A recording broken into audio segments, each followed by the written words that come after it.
Oi, pessoal!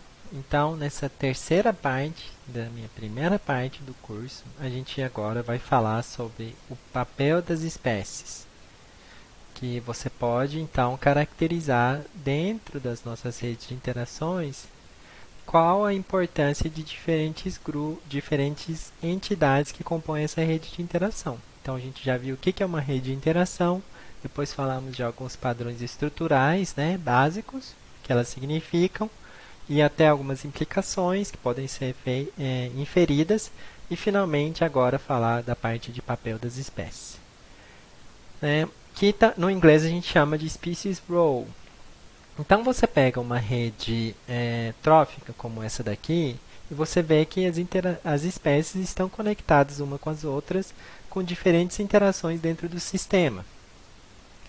E pensando numa rede trófica, tentar inferir quais espécies são mais importantes, né, dentro daquela comunidade é uma pergunta, né, que tem sido respondida, já tem sido investigada e respondida já há muito tempo dentro da ecologia de comunidade, lembrando desde aqueles trabalhos bastante clássicos, né, do Robert Penn, por exemplo, que identificou o papel das espécies ditas chaves dentro das redes de interações, porque uma cadeia trófica nada mais é do que também uma rede de interação de consumos, né, associações tróficas entre as espécies, e foi possível, através de experimentos, identificar qual era a espécie mais importante para que essa conformação de associações tróficas se mantivesse dentro da comunidade, e nesse caso, inclusive, com efeitos sobre a diversidade local.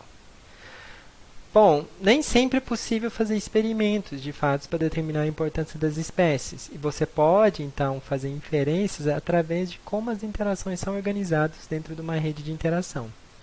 A primeira maneira que você pode fazer com que você pode quantificar a importância de determinadas espécies dentro de uma rede é simplesmente você calcular o número de parceiros com que cada uma dessas espécies vão interagir. Lembre-se que a gente falou da distribuição heterogênea de interações, né? Em que a maioria das espécies vão ter sempre números muito pequenos de interações, enquanto você tem em baixa frequência algumas espécies que são muito conectadas dentro dessas redes.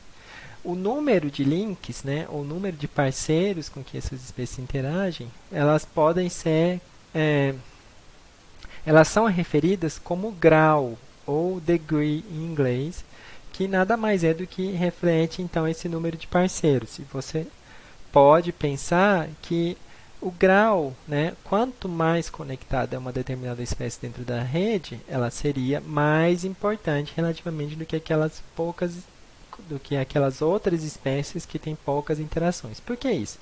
Porque se essa espécie aqui, por exemplo, desaparecer, o efeito desse desaparecimento vai atingir um número muito maior de espécies do outro lado do que se essa espécie aqui fosse extirpada ou se ela desaparecesse, né, dentro de uma comunidade. Um problema do grau, que leva em conta apenas a presença ou ausência de interações, é de que ela acaba sendo muito influenciada pela amostragem. Porque imaginam que quando você está lidando com uma rede binária, presença ou ausência, o fato de você observar se uma espécie tem interação com a outra ou não, ela, especialmente em interações que ocorrem com pouca frequência na natureza, a chance dela não ser observada é muito grande. E com isso você já infere que aquela interação não acontece e você atribui um grau pequeno, né, menor, só porque você não consegue observar determinadas interações. Então é entendido que o grau, apesar de ter uma informação importante, ele sofre bastante com efeitos, por exemplo, da insuficiência amostral, e também é bastante afetado pela abundância. Por exemplo, espécies que são muito abundantes na área, né, só pela chance você tem mais probabilidade de observar interações dessa espécie e com isso você inferindo links, né, número de parceiros maior para aquela espécie. Outra medida de importância que pode ser utilizada para quantificar o papel das espécies só que agora levando em conta a frequência de interações, é o que a gente chama de força das espécies, ou species strength. Ela nada mais é do que a soma das dependências, né? que uma determinada espécie tem, considerando as espécies que estão do outro lado dessa rede de interação. Pensa, por exemplo, numa associação entre plantas e polinizadores. A dependência ela pode ser calculada como quanto uma guilda de planta depende de um polinizador específico, por exemplo. Ou, né?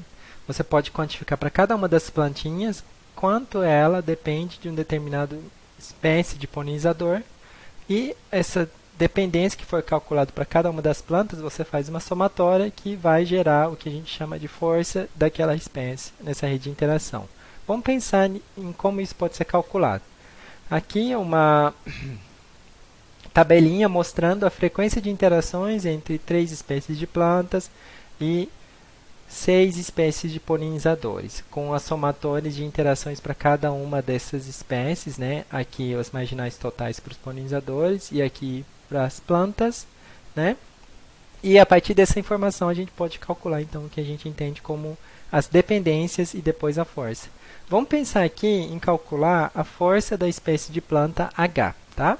Como que a gente vai fazer isso? A gente vai ter que pegar para cada uma das espécies de polinizadores quanto H é importante para cada uma delas, ou seja, a dependência das diferentes espécies de polinizadores nessa espécie de planta aqui. Isso pode ser inferido através do cálculo baseado no total de interação que cada um dos polinizadores tem e a relação desse total com o número de interações que esses polinizadores vão ter com uma planta específica. Então, vamos ver aqui. Para a espécie H, a dependência do polinizador A para a espécie H pode ser calculado como a razão entre 3, né, que é o número de visitas que A faz em H, pelo número total de visitas que essa espécie de polinizador A faz em todas as plantas, que é 12. Então, isso nos dá uma dependência de A em H de 0,25. Da mesma maneira, a gente pode calcular a dependência de B em H, né, que aqui então seria 7, o número total de interações de B. Dentre esses 7, 2 visitas foram feitas em H. Então, você pode fazer uma razão aqui e estimar que a dependência de B em H é 0,29. Você faz isso para todas as espécies de plantas. Aqui, nesse caso, nenhum outro polinizador visitou H. Então, você só calcula para esses dois, né, porque o restante vai ser 0. E fazendo a soma dessas duas proporções, duas dependências, você tem a força dessa espécie de polinizador, que é seria 0,53. É importante notar que essa medida de força, ela não tem um limite superior, né? Então, ela pode passar de 1, né? Porque ela não é uma porcentagem, mas é apenas uma somatória. Então, é um pouco difícil calcular de uma maneira direta a força de uma determinada espécie dentro de uma rede com a força de uma outra, ou até mesmo da mesma espécie, em uma outra rede de interação, porque os valores aqui eles não são escalonados, né? Não são diretamente comparáveis. Então, isso é uma coisa que tem que se observar e, de maneira a não fazer nenhuma transformação, a força de interação de uma espécie, ela vai fazer mais sentido quando é comparado dentro de uma mesma rede de interação. Claro, você pode normalizar, né, estandartizar de alguma maneira essas medidas e isso vai permitir que você faça comparações até mesmo entre redes. Tem uma coisa interessante de que o grau e a força das espécies, elas são correlacionadas, só que essa correlação ela não é linear. Existe uma relação de aceleração, né, em que quanto mais o grau ou o número de parceiros vai aumentando, a partir de um certo essa relação ela passa a ser acelerada, ou seja, ela é um tanto quanto ela é uma relação que indica uma curva, né, de que esse aumento em um dos fatores não leva a um aumento linear no outro. Então, não refletem exatamente a mesma coisa, mas tem uma correlação forte, como em muitas medidas de importância de espécie, que indica que uma espécie que é importante sobre determinado aspecto dentro dessa rede de interação, ela também tende a ser importante sobre outros aspectos. E a gente vai falar mais disso lá para frente. A gente já falou de especialização, né, como caracterizando a exclusividade nas interações dentro das redes de interações, e tinha o H2' que podia ser utilizado para quantificar a especialização geral da rede, que nada mais é que derivado, né, pela média das especializações a nível de espécie, que é quantificado pela D', que a gente ilustrou com exemplos dos dois beija-flores, né, que têm interações diferentes, distribuídos de maneira distinta na rede, que você tem um beija-flor mais especializado, porque as interações dele desvia mais do que é entendido como a disponibilidade dos seus parceiros. Além da especialização e de outras que a gente já falou, uma medida bastante importante que é utilizado para quantificar a importância das espécies dentro das redes é o conceito de centralidade, que indica quão central uma espécie é dentro de uma rede, né? Uma rede complexa, uma rede de interação, e existem diferentes medidas que você pode utilizar para medir quão central uma determinada espécie é. De maneira mais comum é utilizada a centralidade de intermediação, que é chamada de betweenness em inglês, e a centralidade de proximidade, ou closeness, que é em inglês. Aqui você tem duas redes, certo? Em que está sendo ilustrado essas duas medidas de centralidade. São exatamente a mesma rede de interação, e quanto mais quente uma determinada cor, né, ou mais vermelho, mais central uma determinada espécie é. Então veja que, considerando essas duas medidas de centralidade, apesar de existir uma certa relação, né, porque aqui as duas espécies mais centrais também é central, levando em conta essa outra medida, essas medidas indicam coisas diferentes. E o que cada uma delas indica? A centralidade de intermediação, ela quantifica o número de vezes em que uma determinada espécie ela participa do caminho mais curto entre qualquer outras duas espécies dentro de uma rede. Então, se a gente quer saber, por exemplo, qual que é o caminho mais curto para essa espécie daqui ter um efeito sobre essa espécie daqui. O caminho mais curto é aquele caminho que você consegue traçar passando pelo menor número de outras espécies ou outras ligações até chegar aqui. Tá? Uma espécie que participa muitas vezes do caminho mais curto de ligação entre outras espécies da rede, ela pode ser entendida como uma espécie mais central, dentro desse aspecto.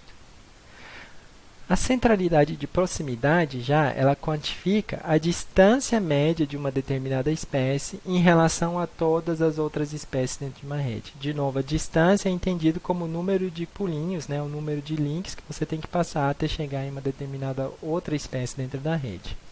Então, essas espécies mais vermelhas aqui, elas têm distâncias menores para você alcançar uma outra espécie dentro da rede do que essas espécies aqui que estão em azul, né, que são cores mais frias aqui. Essas duas medidas, então, indicam diferentes propriedades que são entendidas como indicando centralidade. A centralidade, né, diferente de outras medidas que a gente falou até aqui, ela geralmente é estimada em redes unipartidas. E a gente tem falado-se basicamente de redes bipartidas, né? Como no caso pensando em interações entre polinizadores e plantas. Então, para quantificar a centralidade nessas redes bipartidas, o que é feito, elas são feitas projeções unipartidas através dessas redes. O que são essas projeções unipartidas? Você vai, então, para cada grupo, aqui polinizadores e plantas, estimar a ligação que um polinizador tem com outra espécie de polinizador através do número de plantas que eles compartilham. Ou seja, vamos pensar aqui na espécie de polinizador A e espécie de polinizador B. Eles compartilham as três espécies aqui de plantas, planta 1, planta 2 e planta 3. Então, a ligação entre A e B é indicada por 3. Aqui, então, nesse caso, está levando em conta a intensidade dessa ligação, não apenas se duas espécies de polinizadores compartilham ou não a mesma espécie de planta. Mas, claro, também pode ser feito isso de uma maneira binária, só levando em conta se há esse compartilhamento. Você faz essas projeções tanto para os polinizadores quanto para as plantas, e a partir dessas redes unipartidas, você estima o que a gente chamou aqui de centralidade, né? E assim, a centralidade ela é entendida como indicando, né, espécies que são mais importantes para a dinâmicas intrínsecas das redes, porque ela está muito ligada com essa ideia de caminhos, né, para as duas espécies afetarem umas às outras dentro de uma rede. Então pode ser bem legal de também estimar para indicar quão importantes são determinadas espécies. E uma coisa interessante é de que o próprio grau, né, que apenas indica o número de parceiros dentro de uma rede, muitas vezes também é entendido como uma medida de centralidade, tá bom? Porque espécies que têm maior número de parceiros seriam aquelas que são mais centrais, né, ou mais conectadas dentro da rede. Quando a gente fala de redes modulares, também é possível estimar a importância de determinadas espécies levando em conta essa conformação modular das redes, que é baseado no conceito de índice C e índice Z. Elas refletem diferentes coisas, né? Mas o índice Z ele indica qual uma espécie é importante dentro do seu próprio módulo, porque esses índices são estimados levando em conta as interações que acontecem dentro do módulo e entre os módulos. Enquanto que o índice C, né, o C-score, ele indica qual uma espécie é importante em termos de conectar os diferentes módulos nas redes. E através da distribuição desses dois índices, você pode inferir os diferentes papéis que essas espécies vão ter dentro da rede como um todo. Então, vamos lá. Espécies que compõem o módulo, que têm poucas interações dentro do módulo e também entre os módulos, eles são entendidos como periféricos, né, que de maneira geral são menos importantes. Quando as espécies têm valor de Z baixo, ou seja, tem poucas ligações dentro do módulo, mas tem muitas ligações para fora do módulo, ou seja, conectando diferentes módulos, elas são entendidas como espécies conectoras. Quando as espécies elas têm muitas interações dentro do módulo, ou seja, você tem um valor de Z alto, mas poucas interações entre módulos, né, ou seja, C baixo, elas são entendidas como hubs dentro do módulo. Quando as espécies elas têm muitas interações dentro dos módulos, quanto conectando diferentes módulos, elas são entendidas como hubs da rede, ou seja, seriam aquelas espécies mais importantes, porque elas são importantes tanto dentro de cada um dos módulos que elas estão presentes, mas também conectando os diferentes módulos. E esses valores, né, são calculados, também fácil, pelo pacote que a gente vai utilizar, e através de alguns valores estabelecidos de limiares que definem esses papéis, você pode distribuir essas espécies em diferentes papéis e fazer essas inferências de quais espécies são mais importantes ou não. Bom, agora eu quero dar para vocês alguns exemplos de trabalhos que têm utilizado essas abordagens de redes para fazer inferências sobre a importância de espécies, tá bom?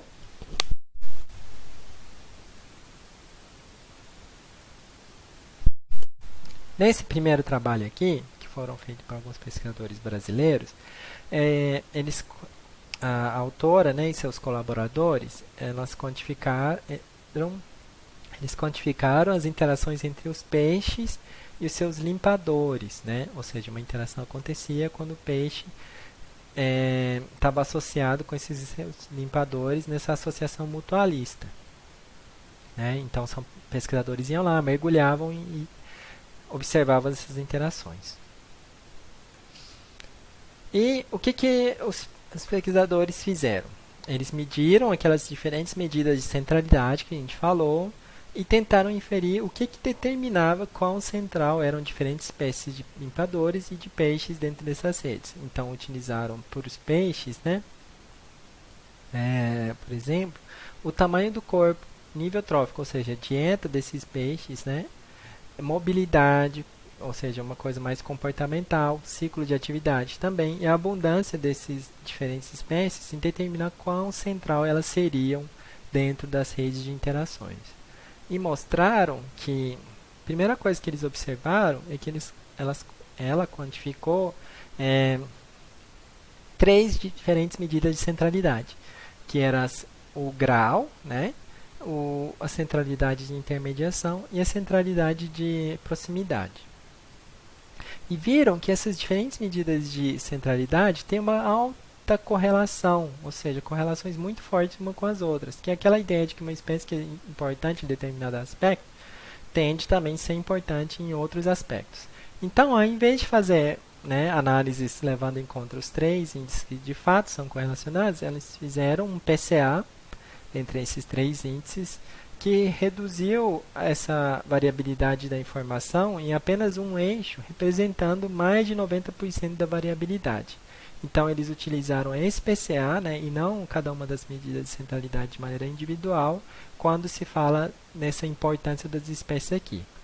E o que, ela viu foi de que, por exemplo, o nível trófico, né, das espécies de clientes, das espécies clientes, os peixinhos, estava diretamente relacionado com a centralidade ou a importância dessas espécies dentro dessa rede de interação. E viram, por exemplo, que aquelas espécies herbívoras, né, que também tendem a ser as mais abundantes, são as que tiveram maior valor de centralidade dentro dessa rede mutualista de associação entre clientes e limpadores. Então, você começa a fazer algumas inferências do que explica a importância de determinadas espécies dentro das redes.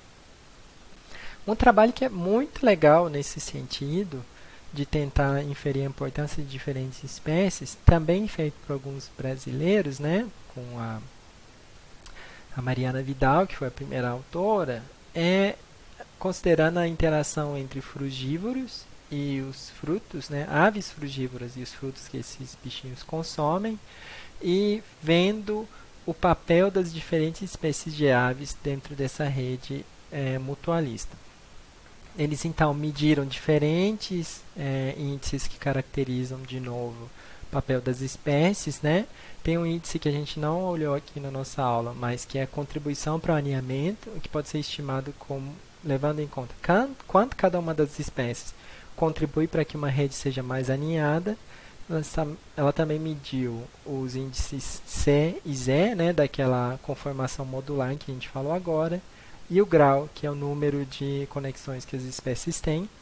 Esses quatro índices também estavam correlacionados, então eles fizeram um PCA que reduziu esses quatro índices em apenas um eixo, representando 70% da variabilidade nesses dados.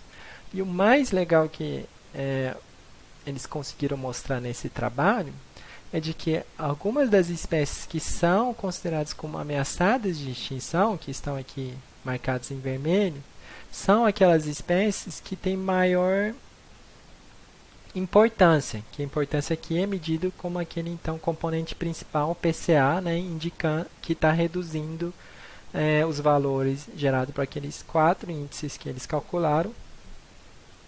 Então é muito legal, né? Conseguiram mostrar que para esse sistema, as espécies que são mais ameaçadas também são, de uma certa maneira, mais importantes, o que tem implicações bastante importantes quando se pensa em conservação, né, dessa associação, dessa interação mutualista entre aves e plantas para essa área de Mata Atlântica. Eu também já participei de alguns trabalhos, né, que tentam quantificar essa importância de diferentes espécies dentro dessas redes, mas uma coisa que eu queria chamar a atenção que foi específico desse trabalho é de que o método de coleta dos dados ela tem importância sobre essas estimativas. Então, aqui, para uma mesma rede de interação entre beija-flores e plantas, a gente quantificou as interações levando em conta a visitação e levando em conta a deposição de pólen. Né? Levando em conta o pólen, na verdade, não deposição, mas o pólen encontrado no corpo dos polinizadores. E o que a gente viu é que não existe, a não ser aqui na medida de força das espécies, uma correlação significativa entre os mesmos índices, só que estimado levando em conta